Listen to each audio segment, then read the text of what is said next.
মই আছো সোণাৰ ফেক্টৰী 1 লাখ টাকা ছোৱালীটো বিয়া দিয়াৰ কাৰণে সেটটো হয় নি হ'ব না আপনার দাদা 1 লাখ টাকা দিও আমি 60000 70000 80000 টাকা তো হেৰি কৰিব পাৰো তো বন্ধুসকল এই যে মোৰ তাতে এই গুণাডাল দেখা পাইছে এডাল কিন্তু গুণা নহয় এডাল হৈছে সোণা তো বন্ধুসকল এটু বলে সোণা হয় কিন্তু মই একচুয়ালি সোণা বুলি ভাবা নাছিলো হা এটু এতিয়া ওলোকে এটা ফিনিশিং করব পালিশ করব মোর ভাত কইছো পালিশ সেলিশ করব সব জিগজিগা করব মানে এটু অলরেডি হয়ে গেছে সব পখিলা ও পখিলা উড়ি যা তই সোণা এখানে সোণা কাবাৰ বিয়া বাবু আছে কি জানি বনাবা দিছে ওলোকে বনাই আছে তো বন্ধুসকল এই যে মোর তাতে এই গুণাডাল দেখা পাইছে এডাল কিন্তু গুণা নহয় एदाल আছে সোনা কি क्या बनाएगा भैया इसका मैं तार पतला करके वो चेन है ना मेरे वो एंकर चेन करप चेन गोल्ड का चेन में चेन बनाएगा हां एयर पर चेन बनाओ मारो भैया हां जी ये चेन आप कितने दिन में क्लियर करके देगा ये वाला चेन आज ही कर दो ये तो मैं 1 घंटे में पूरा चेन निकाल दूंगा 1 घंटा रेडी কৰি আছে আমি তেও ডিস্টার্ব না হয়তো আবার অর্ডার থাকবে পারে সোনার মানে চেন বনোয়া বা আংঠি বনোয়া রিং বনা পদ্ধতি বিলাক আপোনালোকে চাই লওক পানি দিবা বহুত বান্ধি দাও নেকি बांधी दी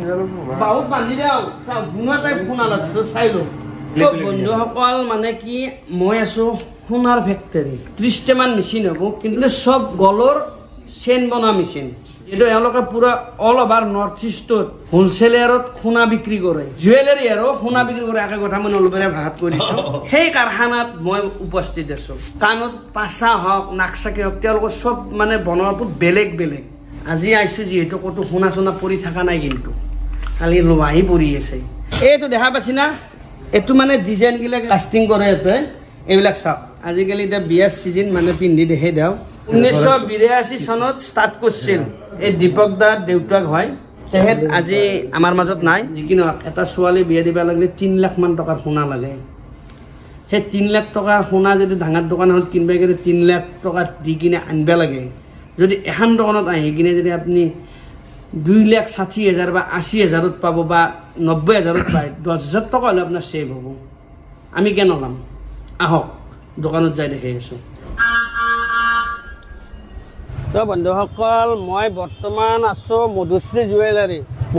জুৱেলাৰী অৰ্ণাৰ আছে মোৰ লগত দীপক দা প্ৰথম কথাটো হ'ল কি মই কিছুমান ইউটিউব কৰা মানুহৰ ভিডিঅ'টো চাইছো আজি মই নিজে আহিছো আপোনাৰ তাতে আৰু কিছুমান দুখীয়া ঘৰৰ ছোৱালী এটাক যদি বিয়া দিবা লাগে মানে অলপ সোণা গহনা ধুনীয়াকে বিয়াখন যদি দিবা পাৰে সবৰে ভাল লাগে কিন্তু কিছুমানৰ টকাৰ অভাৱত সোণা ল'ব পৰা নাই 1 লাখ টকা ছোৱালীটো বিয়া দিয়াৰ কাৰণে সেটটো হয় নি হ'ব না আপোনাৰ তাতে 1 লাখ টাকা দিও আমি 60000 70000 80000 টাকা তো হেৰি কৰিব পাৰো সেইটো কোনো অসুবিধা নাই আপোনাৰ যেনেকুৱা তেওঁৰ বাজেট 60000 70000 80000 বাজেট অনুযায়ী আমি কৰি দিম যেনেকুৱা লাগে বাজেট যেনেকুৱা লাগে তেওঁৰ যি হেৰি দিব তেওঁ ৰিকুৱাৰমেন্ট তাৰ মানে এটা দীপক দাৰ কথাত এটা বস্তু বুজি পালো যিটো বস্তু জয়েন নালগে এই দীপক জনে জয়েন কৰি দে সেই বস্তুটো মই বুজি পালো কিবা ডিসকাউন্ট থাকেনে আপোনাৰ আমাৰ গৰণী অনলি 5% দেখোন 5% গৰণী এটা ডিসকাউন্ট দিব লগা বেলে একো নাই দেখোন 5% গৰণী আৰু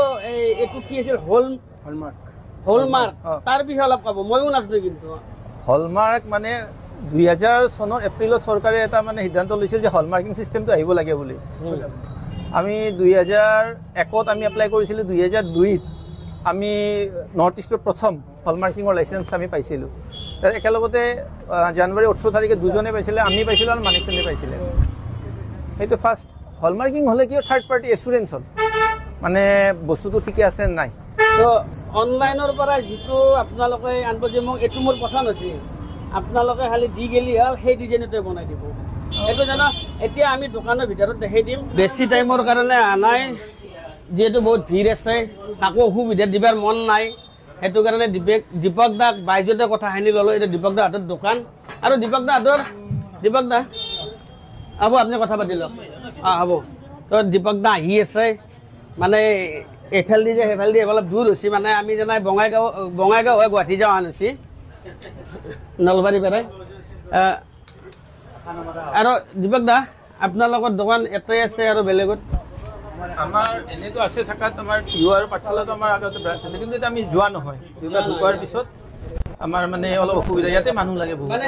তাতে অৰ্ডাৰ লৈ ডেলিভাৰী দিয়ে বাস সেইখিনি বাকী চব নলবাৰীতে হয় গোটেই কামখিনি দীপক দা আমাৰ ফালৰ পৰা বহুত বহুত ধন্যবাদ এইখিনি টাইম দিয়াৰ কাৰণে বা আজিৰ ভিডিঅ'টো বন্ধুসকল আমি ইয়াতে সমাপ্ত কৰিছো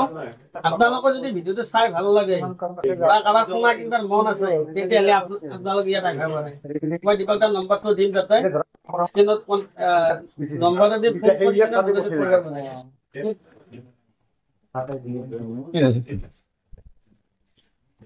পাৰে এইটো চাওক আচ্ছা দীপক দা এটা কিমান কিবা কেৰেট না কিবা থাকা বুলি কয় কিমান আছে এইটো 22 কেৰেটৰ আছে